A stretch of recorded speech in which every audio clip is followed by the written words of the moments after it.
I'm going to show you how you can easily get a YouTube TV discount.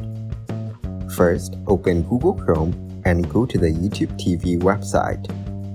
Now check if YouTube TV is offering any promotional discounts for new or returning subscribers. These are usually displayed on the home page. Next, sign in with your Google account and start the free trial if available.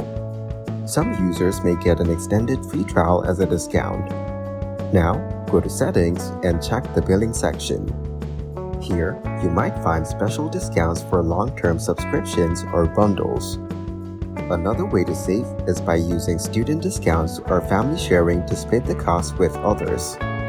You can also look for third-party offers from services like Verizon, T-Mobile, or credit card rewards that may offer YouTube TV discounts. Finally, keep an eye out for seasonal discounts during events like Black Friday or holiday promotions.